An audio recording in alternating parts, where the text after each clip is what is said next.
what was it about rock climbing? For me, there's just you and the rock face, and it Yeah. just brings everything into one moment, and it's like a meditation or a form of contemplation in itself. But what was it about you that drew you to that?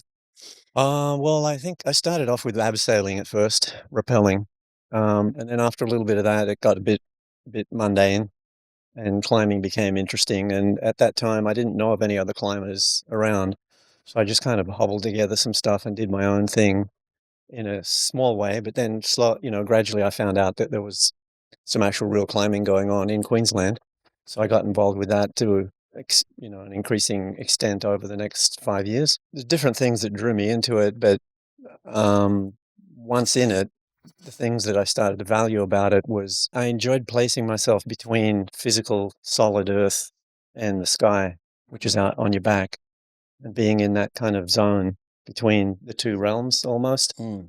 And found that exhilarating, scary, contemplative, some, educational, it informed me in different ways about life and so on like that. Hmm. Were you always roped up, or did you ever do any free climbing and put yourself in Well, those free kind of? climbing is roped up, but I did free solo climbing, which is without ropes. I did that a little bit. I did three in my 5 years of serious climbing. I did kind of three periods of time where I did some of that. You're climbing at, well, in my case, I was climbing at a lesser grade than what I could do with ropes, but still somewhat serious. And,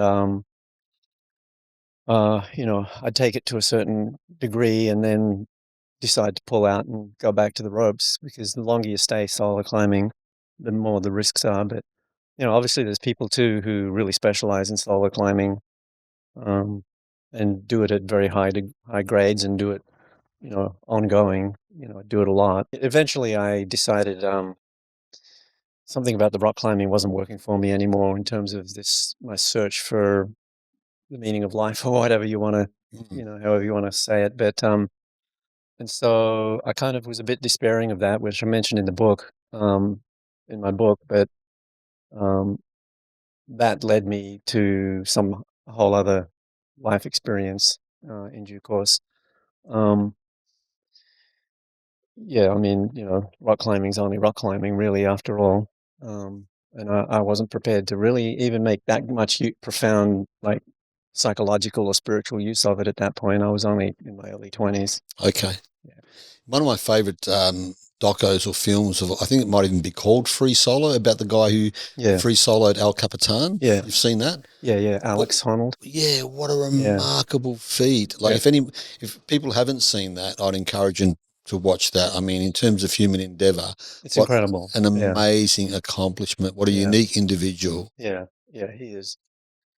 He's, I mean, he did a lot of rehearsal for that climb. Oh yeah, He climbed it multiple times on rope, and then he abseiled in a lot in preparation and worked on different moves while he was still roped in.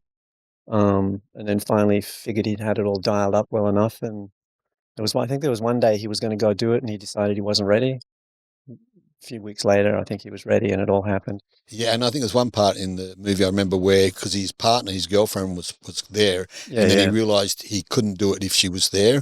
and then she decided to leave, and that's when he felt comfortable enough to do it. Another part I liked about that, I think it's the night before, and it's like he's going over every move in his mind, and he's like moving his hands when he goes right finger there, left there, toe hold there, as though he had every Yeah, dialed in. move Yeah. dialed in. You get like that with a climb if you do it a few times, or Yeah. even to some degree if you do it once or twice, Mm. serious climb, because you have to, you come off the climb and you can lay back in bed at night that night and recount every single move you did on that route Wow. with accuracy. And a lot of climbers sit around a campfire at night describing climbs to each other. Yeah, I do. I do. I looked into a little bit of the history of the free solo climbers, and we've lost many of them, haven't we? Hmm. Yeah, Yeah. it's a numbers game, I guess. The longer, like you say, the longer you're in it. Yeah, and a lot of times it happens when they're coming back down. They finish the climb and they're kind of at the end of the day or whatever. They're a little tired or it's getting dark. Or Mm. large proportion of accidents happen that way, not on Yeah. the actual climb. Because when you're on the climb, you're switched on completely.